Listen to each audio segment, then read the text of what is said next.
Hello, Inbound Flops. I'm Zach, not Kyle, or Zach for short, and today, let's do another event quick take, this time for Steel Valkyries 2022. I have so many questions, comments, and concerns for Riot to answer, because, what do I do with this? We'll discuss the skins, the event, and something that I noticed with this event in particular, and the one champion that could have saved it all. But before we get into that, make sure you subscribe to me here on YouTube. A lot of you are not subscribed to me, and you should probably get on that. You can also follow me on Twitter at ZachNotKyle Inc. and on Instagram at ZachNotKyle, where I occasionally post about dumb things. And with all of that out of the way, let's talk about Project Rejects.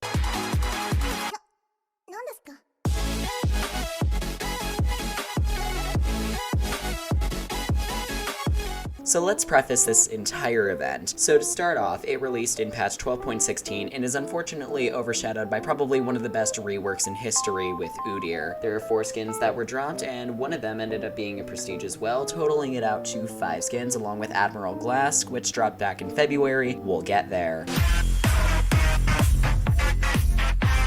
So we're gonna start by reviewing all of the skins. So starting off with the legendary that wasn't, Strike Commander Camille. As a Camille enjoyer, I do have some bias for this skin. The problem presented with this skin is a color overload. The only thing that saves Camille here is that all of the colors translate to her abilities in a gradient, which was really smart. Her W is so visually pleasing for this reason. Also, this is just a splash problem. Why is Camille's hair blue in the splash? I can see the model. Her hair is white. That was such a weird choice, and also slightly de-ages her, but ignoring that, this skin is still really good, so slay Camille 8 out of 10. Moving on to, Strike Paladin Lucian. Absolutely not. This feels like a repetitive project. Again, and again, and this is the 3rd time we're doing it. Riot, can you please get better skin ideas for Lucian? I'm begging you. The skin is nice, but Arcana does a red and yellow palette on Lucian better. Project Lucian exists, and Lucian's Pulsefire skin does Robo Armor better than this and Project do. Also, Lucian and Camille should not have been in the same skin line twice in a row. That's weird. And it kind of just feels like Lucian was randomly slapped in here, so 4 out of 10. Next is Armored Titan Nasus, and it only gets worse. In no world should I be able to compare Kayle and Nasus skins side by side and say there are similarities. What the fuck, Riot? I have such an issue with that skin for this reason. Nasus literally looks like you could pick him up and plop him into Project if you flipped his white armor for black. That's a problem. If this was Project Nasus, I'd be down with that, honestly. With Renekton already having a Project skin, that would be a compelling storyline. However, we get this shit. 3 out of 10. Moving on to Yana, it's a solid skin, and I could understand the direction for her here, but again, drop her in Project and no one would blink twice. It's a solid skin, but there's a problem with Yana's head in the skin. Why is her face so skinny? It's concerning. I think part of that has to do with her face armor that's around her ears, which slenders her face. Her autos in the skin are really pleasing. That's a positive I can give her. So I'll say 6 out of 10 for this, and some more dinged points for the fact that she looks like Mercy from Overwatch. So on to the Yana Prestige for our final skin. Oh fuck yes. This is what I was waiting for. A post-apocalyptic cyber warzone skin that comes out on top of the rest. That is the direction, and Yana delivers in spades. This isn't able to be dropped in Project. This skin is gorgeous, especially that hair, damn. It's a balance of lights and darks and fits into a universe where a character like Yana may struggle with translation. Also, I find it fitting that the splash shows Yana making the expression I did upon seeing this event, so 10 out of 10 just for that. So now that we've cleared all 4.5 if you want to count the prestige skins, let's briefly touch on the event itself because I have a lot of thoughts for such a small event. First of all, I'm gonna say it louder for the bitches in the back. League of Legends is a video game where 4 skins should never make an event. Ever. 5 is too little, let alone 4. You have a resulting issue of low interest, but why? Fun fact about me, I do study pop culture as a minor in college, and one of the big things I've learned about so far is how communities and fandoms adjust their expectations and what they deem acceptable from makers of pop culture. Riot, in this case, is the maker of the pop culture we consume, League, Valorant, TFT, etc. We used to think that low skin turnouts were okay, and we thought 2 week in between champ releases were fine in the early days of League, as frustrating as that is looking back. Now we've evolved. Now skins have to come in universe packages, at least 3 at a time, and around 6 to 10 is a standard for events, with event shops and prestiges.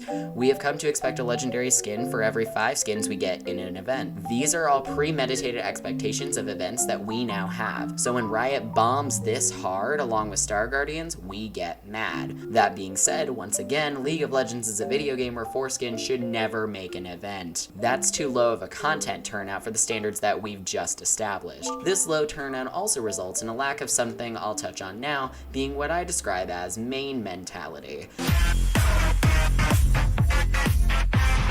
I define main mentality thusly: a phenomenon revolving around characters in League of Legends where players of certain champions are more likely to buy and grind for items, skins, etc. for characters they play, regardless if the product is good or not. When you have a low skin turnout, you hurt many people's chances of being interested in the event simply because they don't care enough to grind for tokens, for chromas and borders for characters that they will never play, especially for something like Steel Valkyries with a low quality product. Also, the champions chosen for this line does not warrant a high enough interest rate. If you had, say, Misfortune, Lux, Udyr, Mordekaiser, etc. in here, you may get some level of interest from more people because more mains of popular characters would care. Only Lucian cracks the top 30% of the most played characters right now, and that's awful for sales. Sure, the dedicated Camille and Nasus mains will pull through, but it's problematic as hell for other people who don't care about these characters and will look at this skin line with a negative viewpoint. So now that we've established pretty much all of the problems, what could have saved this event? The answer is 2 words: Renata Glask. If you've played League of Legends in February of this year, you'll remember Admiral Glask, Renata's current only skin. This skin felt like it was a bit out of left field, considering we had no clue about Steel Valkyrie's return yet. Admiral Glask's weird timing feels even weirder with the context of this event now. If Renata had gotten an Anima Squad skin, which was around the time of her release, and got Admiral Glask now, we would have had a 5 skin event, which would make 1,000 times more sense than having the skin pull a 2021 Ruination and drop in winter when the event is in summer. Renata has chromas and such in the store, which only makes this feel more justified. If Renata was the villain of Anima Squad, she also would have saved that event too. Go watch my Why Anima Squad is Going to Go Wrong video for more context on why a lack of true villain hurts the skin line so much. If Renata was that villain and then had this skin, we could have had something beautiful on our hands. Renata's partial inclusion in this event felt rushed at the last minute because Riot seemed to back themselves into a corner that they couldn't escape. Hopefully this move does teach Riot that teasing a weird universe twist months before anyone even knows of the universe you're planning to return with is a bad idea and hurts the event itself. So in conclusion, Project Rejects is not the best event it could have been. I really hope Riot does better in the future with events like this, which with the new pass and frequency of events, it seems like they'll start to change our ways here in Season 13. But we can only hope. And with that, that's going to be it for today's video, so make sure you like, comment, and subscribe to keep up to date with me and everything I'm posting here on this channel. I've recently started posting some shorts content for more fighting games, and let me know if there's any other games you guys want me to cover on this channel, especially in shorts. Brawlhalla shorts are gonna go quick, and I need more games. Now get out there, get on the Rift, and be a nice human. Bye, sis.